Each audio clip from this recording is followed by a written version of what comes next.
On Earth, FS1, every human is born with 100 million words. Every sentence spans them, every whisper, every goodbye.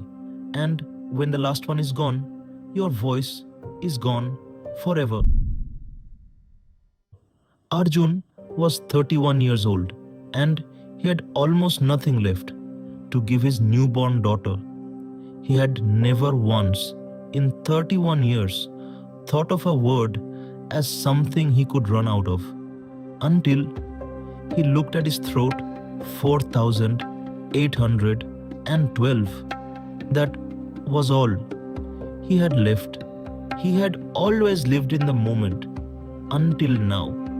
He could spend them on the world, or he could save them for her. He didn't say another unnecessary word for 5 years. Silence has its own grammar. If you are patient enough to learn it, the world always makes room for those willing to disappear quietly. But living that way wasn't easy when silence had become his only choice. Kavya never once asked him to speak. What she watched for wasn't his voice. It was whether the man she'd married was still there, or whether the silence had started to become him. Dia was too young to understand any of that. She only knew her father spoke less than anyone else's. Even when she fell, he could only hold her. He told himself he was protecting her future. Every day, he saved a few more words, and every day, she lost a little more of her father's voice. So, Arjun made a decision. If he could not give her his voice in pieces, he would give it to her whole, all at once.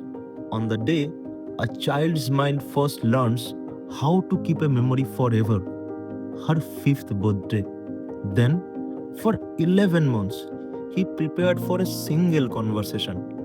Every unnecessary word became another sentence he could give his daughter. He rewrote it, memorized it, lived it, long before he would ever speak it. 4,102 words. Every word he would ever speak again fit inside that number. It was enough. Enough to tell her everything he wanted her to remember. He had never made a plan this carefully in his life. He believed he had accounted for everything, but he hadn't accounted for life. Arjun thought he already knew which afternoon would matter most, but life had chosen a different one.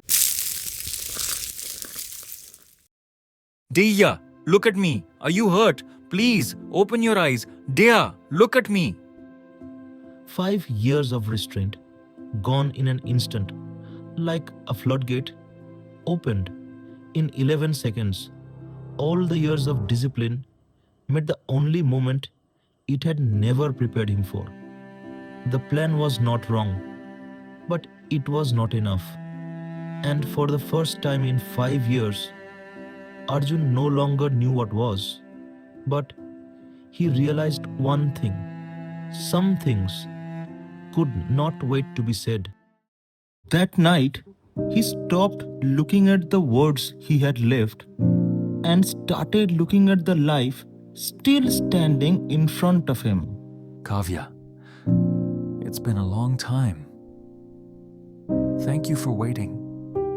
Thank you for believing in a promise you could never hear. I love you, and I always will, even without my voice. He didn't check the counter this time. For the first time in 5 years, he didn't want to know. For 11 months, Arjun had imagined this moment 1,000 different ways. But when he finally looked into her eyes, the only words that mattered were the ones he hadn't planned. Come here, my little princess. Somewhere along the way, he forgot about the goodbye he would spend 11 months writing. He spent almost everything he had left simply being her father. My little princess. Look at my neck. See these numbers? They're almost gone. When I was young, I spent millions of them without ever thinking they could end.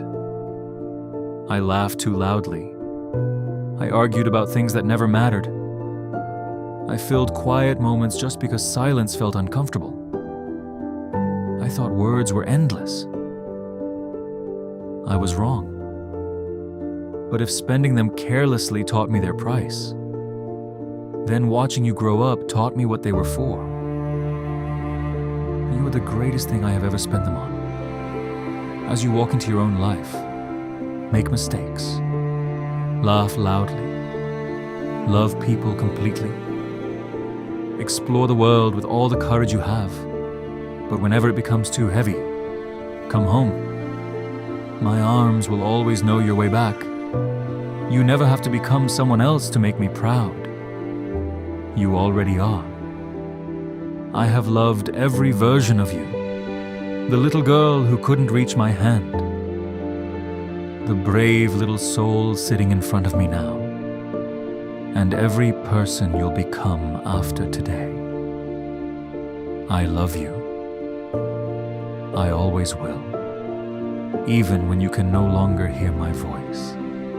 So promise me, never waste a single. I heard you, Papa. We don't live in Earth FS1. Our words aren't counted, but they aren't endless either. Welcome to the Maya simulation.